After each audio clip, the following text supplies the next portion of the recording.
تو انہوں نے جدھر بھی سرکاری دورہ کرنا ہو، دورے کا تعلق بے شک عمان مسقط سے ہو، درمیان میں انہوں نے جو ہے وہ لندن کو کہیں نہ کہیں ڈال لینا ہوتا ہے۔ خرچہ سرکاری ہوتا ہے، مطلب ہے پروٹوکول ہوتا ہے، اگر خرچہ کئی دفعہ یہ ٹکٹ بھر بھی لیں تو احسان کرتے ہیں، باقی پروٹوکول امبیسی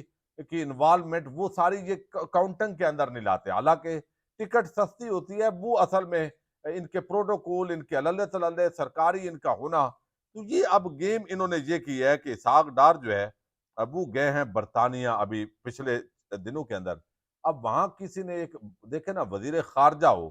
اور وہ ملک کا وزیر خارجہ بن کے منہ اٹھا کے ایویں ہی کسی ملک کے اندر چلا جائے تو یہ کتنی تذلیل ہوتی ہے ملک کی۔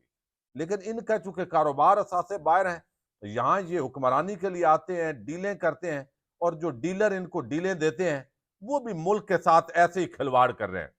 تو ان کو کاروبار کو انہوں نے کیسے پیسہ منتقل کرنا ہے، کیسے معاملات کرنے ہیں۔ اب یہ میں عبد الباسط ہیں، یہ بڑے سینئر سفارتکار ہیں، بھارت کے اندر رہے ہیں بڑا عرصہ۔ اب انہوں نے یہ بات کی ہے، میں اپنے طور پر بات نہیں کر رہا، وہ کہتے ہیں یعنی وہاں کے وزیر خارجہ نے منہ نہیں لگایا ہمارے وزیر خارجہ کو، یہ بات جو ہے وہ کی گئی ہے۔ وہ کہتے ہیں Abdul Basit, British foreign secretary Cameron did not receive foreign minister Dar, کہ بھئی آپ گئے ہیں، چونکہ آپ کا آفیشل وزٹ ہے کوئی نہیں، تو آپ اس نے ایک جو وہاں کا وزیر خارجہ ہے اس نے پاکستان کے وزیر خارجہ کو ریسیو نہیں کیا۔ The letter should have not gone to London uninvited and made a request for a meeting۔ وہ کہتے ہیں کہ ایک لیٹر جو ہے وہ بھی نہیں گیا لندن کے اندر، اور ان انوائٹڈ اور بغیر کسی ایک ریکویسٹ کی ہے میٹنگ کی۔ Finally the two spoke on the telephone, یعنی ترلا منت کیا ہے کہ یار مل ہی لو برطانیہ کے وزیر خارجہ کو، لیکن وہ ملنا تو نہیں تھا، ظاہر ہے ان آفیشیل تھا، کوئی انویٹیشن نہیں تھا۔ تو اب انہوں نے بالآخر لاج رکھی ہے کہ ٹیلی فون پر جناب کی حال ہے اسحاق ڈار صاحب، خیریت ہے، کوئی مسئلہ تو نہیں، کوئی ساڑھے لائق ہویا تو دسیا جے۔ یعنی اس ملک کے اندر آپ بیٹھے ہوئے ہیں، اور جب آپ پاکستان کے عہدوں پہ ہوتے ہیں، جائیدادیں آپ کی باہر، کاروبار باہر، منہ اٹھا کے آپ لندن بھاگ جاتے ہیں، اور وہاں پہ آپ جو ہے وہ سارا یہ چیزیں کر رہے ہوتے ہیں۔ تو وہ کہتے ہیں please don't embarrass Pakistan. Ambassador عبد الباسط کہتے ہیں خدا را پاکستان کو بے عزت نہ کریں دنیا کے اندر، یہ بات انہوں نے کی ہے۔ پھر انہوں نے ایک اور سوال اٹھایا، اور وہ کہتے ہیں کہ یہ ڈار صاحب نے جو ہے وہ بڑے سکون کے ساتھ ایک غیر رسمی انداز کے اندر انہوں نے کہہ دیا کہ بھارت کے ساتھ ہم نے ٹریڈ کرنی ہے،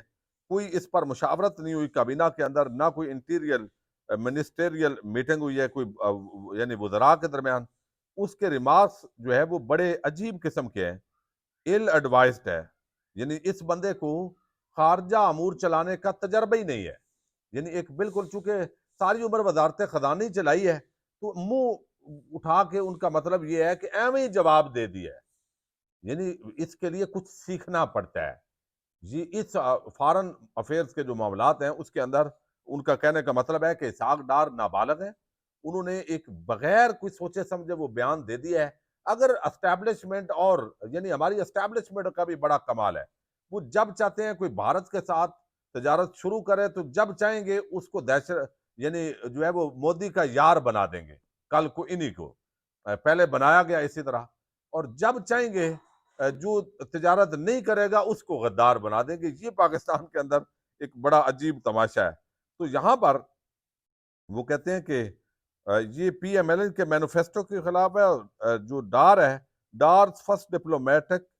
blunder and so early does not bode well, یعنی یہ بڑا بلنڈر ہے، پہلا بلنڈر ہے ڈار کا، اور اس کو باز رہنا چاہیے اس طرح کی جو ہے وہ غیر منطقی باتیں کرنے سے، اور یہ اس کو نہیں پتا۔ یہ بات ایک تو ڈار صاحب کے حوالے سے کہی ہے۔ اب دوسری جو بڑی خبر ہے وہ ہے ایچ ای سن کالج، تیسری خبر ہے یہ ایچ ای سن کالج کے جو طلبہ ہیں، آپ کو یاد ہے یہ معاملہ جہاں سے شروع ہوا ہے، اب اس کے تانے بانے مریم نواز کے ساتھ ہی جڑ گئے،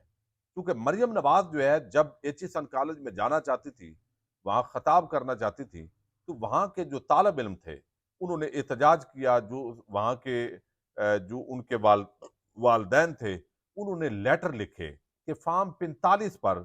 قبضہ، ہم کچھ اخلاقیات بچوں کو سکھانا چاہتے ہیں، رولنگ الیٹ ہے، ظاہر ہے وہ الیٹ کا ہے، وہ بڑے لوگوں کا ہے، غریب آدمی تو وہاں بچہ نہیں پڑھا سکتا۔ تو ہم یہ سارا کچھ کرنا چاہتے ہیں، لیکن آپ جو ہے وہ اگر اس طرح کے بندے کو بلائیں گی، بندی کو جو فارم 47 پہ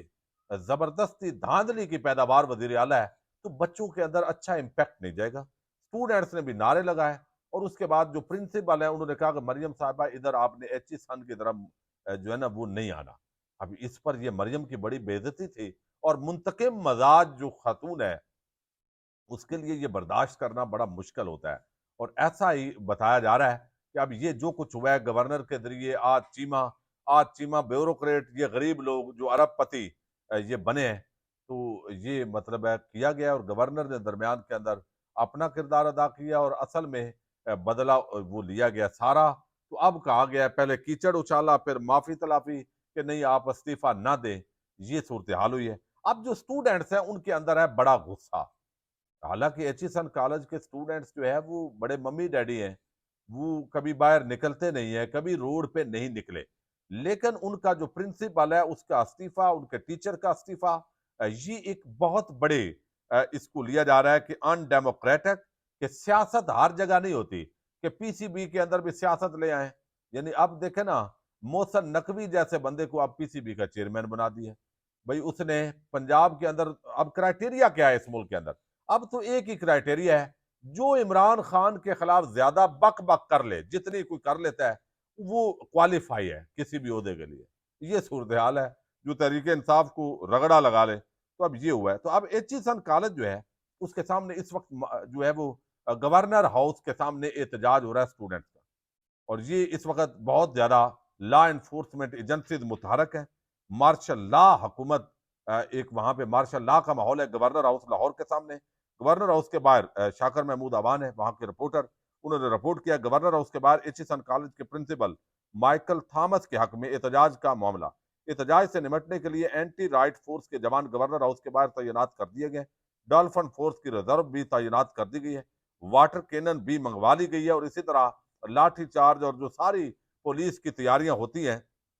ظاہر ہے پولیس ایک کام کے لیے ہے کہ پاکستان کے ان شہریوں پر آپ نے تشدد کیسے کرنا ہے۔ ڈکیٹی، چوری، قتل و غارت گری، یہ ساری وارداتیں جو روز ہو رہی ہیں، ان کی آپ نے ٹینشن نہیں لینی۔ شاید ان کو دیکھیں نا، آئی جی پنجاب جس طرح شفاق انسان جب سے آیا ہے اس وقت سے لوگوں کے گھروں پہ حملے، تشدد، انسانی حقوق کی پامالیاں، لیکن کیا ہے کہ اس کو ایوارڈ دے دیا گیا۔ مطلب کیا ہے، کوئی جتنا ظالم ہے، کوئی ہلاکو خان چنگیز خان کے جتنا قریب ہے، اتنا ہی جو ہے وہ مطلب ہے اس کو کرائٹیریا ہے، وہ کامیاب ہے، اس کو ایوارڈ ملیں گے۔ یہ ایک کرائٹیریا سیٹ کیا گیا ہے۔ آپ دیکھیں ایوارڈ لینے والے ان صحافیوں کے منہ دیکھیں،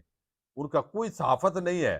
وہ ٹاؤٹ قسم کا عموماً ان کا زیادہ تر کا کردار تھا، لیکن ان کو ایوارڈ دے دیے، ایوارڈ بے توقیر ہو گئے، اب ان کی کوئی بکت اور حیثیت خیر نہیں رہ گئی۔ اب یہ ایک تو ماجرا ہے، اب وہاں پہ فورسز لگائی جا رہی ہیں، حالات کشیدہ ہو رہے ہیں، اور ایچیسن کالج ایلیٹ کا کالج ہے، ایلیٹ طلبہ طالبات ہیں، لیکن دیکھتے ہیں یہ بڑا ماجرا ہے۔ دوسری طرف ٹیلن نیوز اور رؤف کلاترا صاحب جو ہے ان کا ایک معاملہ ہے۔ رؤف کلاترا صاحب سے 2 سال کا معاہدہ کیا گیا، سیال کوٹ سے یہ مالکان ہے، بریار برادران، انہوں نے جو رؤف کلاترا صاحب ہیں، مجھے علم ہے بہت سارے پی ٹی آئی کے لوگ بھی ان پر تنقید کرتے ہیں، نون والے بھی، پیپلز پارٹی، ہر پارٹی کے کارکن جو ہے رؤف کلاترا صاحب پر تنقید کرتے ہیں۔ وہ ایک سینئر صحافی ہیں،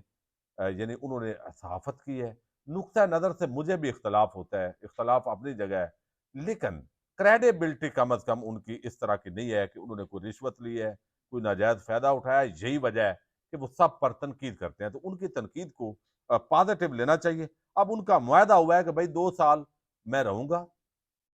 مجھے آپ یہ سیلری دیں گے، یہ آپ فائدے دیں گے، مراعات ہیں۔ اب 2 سال سے پہلے ہی اگر وہ لوگ جو ہے وہ بند کر دیں چینل، تو اب وہ کہہ رہے ہیں بھائی میری 5 مہینے کام کیا ہے تو پچھلے 7 مہینے جو کیا ہے، پچھلے آپ 15 مہینوں کی تنخواہ بقایا، بھائی میں عدالت جا رہا ہوں ان مالکان اور یوسف بیگ مرزا ان کے لیے، ان کے خلاف۔ تو یہ میرا خیال ہے ایک کریڈیبل جرنلسٹ ہے، اختلاف رائے ہو سکتا ہے، بہت ساری چیزوں کے اندر اختلاف ہے، ان کا خلاف جو مہم ہے وہ نہیں چلانی چاہیے، ان کا جو ہے وہ اس معاملے کے اندر میڈیا جو سیٹ ہیں ان کے مقابلے میں رؤف کلاترا صاحب کا ساتھ دینا چاہیے۔ پاکستان زندہ باد، پاک فوج